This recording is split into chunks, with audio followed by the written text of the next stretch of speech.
कल दिवाली का महापर्व था और उस महापर्व की शुरुआत हुई सफाई अभियान से।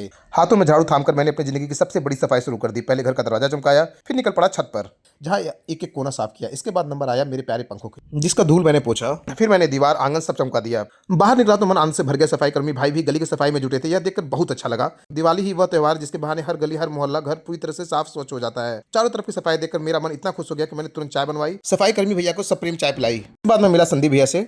हैप्पी दिवाली आपको, बहुत बहुत शुभकामनाएं आपको। संदीप भैया ने घर को दुल्हन की तरफ सजाने के लिए पूरा फूलों का बंडल ही मंगा रखा था। और दूसरी तरफ नीलेश हैप्पी दिवाली। नीलेश हैप्पी दिवाली का जवाब नहीं दे रहा था, केवल इशारे कर रहा था कि अखिलेश यादव ने मना किया कि हम दिवाली नहीं क्रिसमस मनाएंगे। फिर मैंने हंसकर कहा भैया की बातों से आंखों पर। फिर आगे सड़क पर निकला तो वहां भी सफाई अभियान जोरों पर था। सलाहकार अपनी दुकान की सफाई में लगा था। वहां दोनों भाई दुकान की सफाई कर फिर हम लोगों ने एक दूसरे को हैप्पी दिवाली विश किया। जैसे थोड़ा आगे बढ़ा, कालू पहलवान मिल गया। दिवाली का आपको हार्दिक शुभकामनाएं।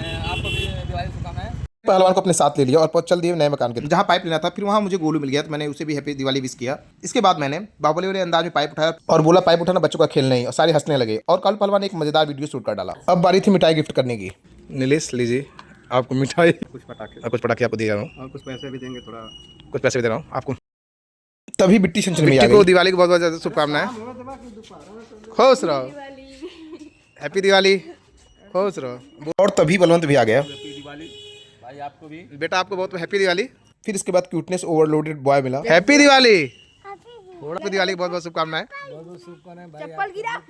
ऐसे ही कई भाई बहनों को हैप्पी दिवाली कहा। अब तैयारी थी घर के बाहर पानी डालकर धूल माता को नहलाने की। उन्हें नहलाने के बाद मैं भी नहा धोकर तैयार हो गया। तभी मम्मी जी का आदेश आया, गौ माता को रोटी देनी है। फिर मैंने चला गौ माता को रोटी खिलाने के लिए। फिर मैंने तुरंत गौ माता को रोटी खिलाई। फिर घर पर हुई पूजा की तैयारी। पूरी विधि विधान से पूरा पूजा अर्चना करने के बाद अब बारी थी दीपक जलाने की। हमने घर पर सभी देवी देवताओं के स्थान पर और गांव के रक्षक डी बाबा, काली माँ सहित सभी देवी देवताओं को दीपक जलाया। दीपक जलाकर घर लौट रहा था तो प्रमुख जी ने पूरे पटाखों का माहौल बना रखा था। दिवाली कितनी खूबसूरत होती है ना। हर घर में जलते दीपक और सजे हुए घर मन मोह लेते हैं। चारों तरफ खुशियां ही खुश। और यह रहा मेरा छोटा सा घर जो आज पूरी तरह से जगमगा रहा है। अंत में बारी थी पार्किंग में जाने की, जहां पूरी टीम पहले से ही मौजूद थी। सबने एक दूसरे को विश किया, खूब हंसी मजाक किया और पटाखों के साथ इस दिवाली की शुभरात्रि मनाई। मिलते हैं अगले ब्लॉग में एक और नई कहानी के साथ। बिल्कुल लाइक और सब्सक्राइब करना ना भूलें।